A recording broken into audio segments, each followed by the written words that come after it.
So was it something that was said at halftime? Something that Unbelievable was speech by me. The speech was so good. I didn't say anything. We just started playing better. You know, I thought the defense in the third quarter was tremendous, and it triggered our offense. But I just thought we had better pace and better movement. You know, everybody is going to play us the same way. They're going to try to be physical with us and hold us, and we can't just die into the screens. Like, you know, we get a guy being physical with us. If we don't move and try to get out of his grasp, then the refs aren't going to call anything. We're not going to get anything going. So I thought we just did a better job of moving and cutting off of those screens.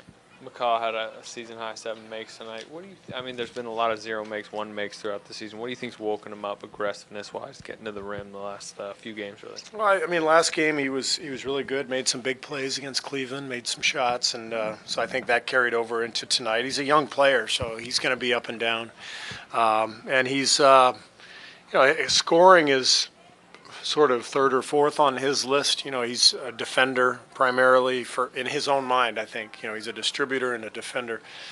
Scoring is sort of a secondary thought, you know, for him. And so we're trying to get him as aggressive as possible. He plays his best when he's really looking to score like he did tonight.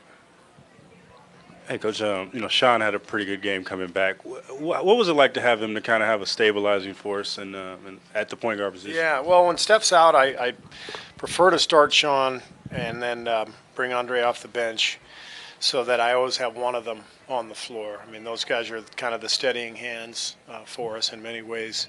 But Sean is just a pro and knows what needs to be done. He's another long, active defender, and I thought he set a good tone for us tonight. Draymond nearly had another triple-double tonight. How hard is it to get a triple-double? How much must a player do? How much energy does that take for a player to get that kind of I wouldn't know. I never came close. You know, he's always hovering, you know, right around a triple-double because he's just so versatile, and he's our leading assist man for a reason. We've got shooters around him. We set a lot of screens away from the ball while he's handling it, and he reads plays so well. You know, he reads what's happening on the floor. He's one of the few guys who I could probably put at any position offensively, and he would know the play from every position. Most guys would have to think about it, and some guys would have no clue if they were at a different spot. But he knows every spot. He knows where all the pieces on the chessboard are, and you throw in his rebounding and his defense, and he's an unorthodox, devastating player.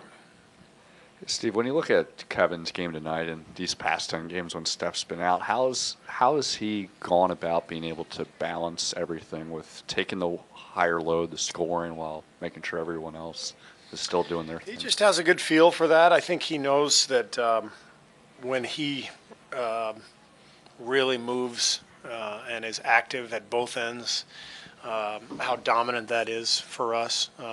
And I thought that's what picked up in the third quarter. His cutting, his movement, his shot blocking defensively. Like, there was a different energy in the building in the second half, and it wasn't just because we started making shots. It was Kevin's activity level. It was Jordan Bell coming in and giving us a boost. And you could just see the speed and athleticism went up for us in the second half. Whenever Steph comes back, how much do you see it basically going back to before it was, or any new tweaks with just what Kevin has shown you during this time? With Kevin? Yeah. I mean, we haven't put in new plays or done anything different while Steph's been out.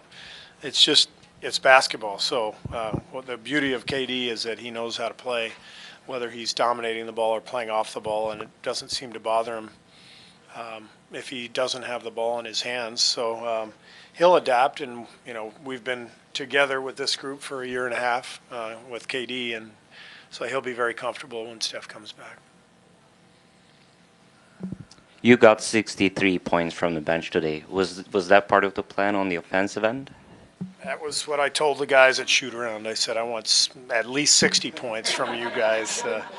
I think the plan was, with all these games coming up, we wanted to play a lot of people, it's not always possible, but this was really the ideal game for us. Clay's the only one who hit the 30-minute mark. We got a back-to-back coming and then a 3-game road trip. So ideal game. Everybody really played well and chipped in, and a lot of guys got going, so they're feeling confident. And tomorrow we'll come in and get some scrimmaging in with Steph, whoever is up for it. I don't know how many guys that will be, but it's exciting to have Steph close, but also to see all of our guys contributing and playing well. Steve, that's the first time Zaza's played in quite a while. How did you think his reintroduction went tonight? I thought he was great. I mean, he did exactly what Zaza always does. He sets the best screens on the team. He's physical. He sets a tone in the lane, just with his ability to box out and put a body on people, and that's what he does for us. And I thought he looked better than I thought. A lot of times big guys have a harder time with the speed of the game when they first come back, but Zaza worked so hard. He prepared well for this. Steve, up until the second half tonight, 4 of your last 5 halves, you guys haven't broken 50, which is obviously unusual for this team. But in the second half, obviously you blew past that. What was going on before, and what do you think? Do you think you're past that now based on what you guys did in the second half tonight? I hope so. I showed the guys a slide of our stats without Steph over the last 10 games, and we're dead last in the NBA in three-point shooting percentage over the last 10 games. Dead last. Who would have guessed? But we're by far the best defensive team. And so I love what we've done since Steph's been out in terms of kind of morphing into this defensive juggernaut, grinding teams. We haven't had the same pace. We haven't had the same force without Steph, but we're finding ways. And tonight we broke free, and I'm hoping that'll carry over, the next couple games. But we looked like we finally got into a flow, and we've just been, we've been in a little bit of a rut offensively, but Steph's not there to rev the engine, and he does that better than anybody. Steve, 7 assists for Jordan Bell tonight. How difficult is it for a rookie, and specifically a rookie big man, or whatever he is, to have that kind of vision and awareness on the court? Well, I think you either have it or you don't. I don't think it's possible to teach somebody vision and awareness. You can show them patterns, which is what we do with JB. NBA patterns, everybody sort of runs the same stuff, and you see similar actions, you see similar concepts, and so he's figuring out those concepts, but his feel and his athleticism combined make for all these great opportunities, either for himself or for his teammates.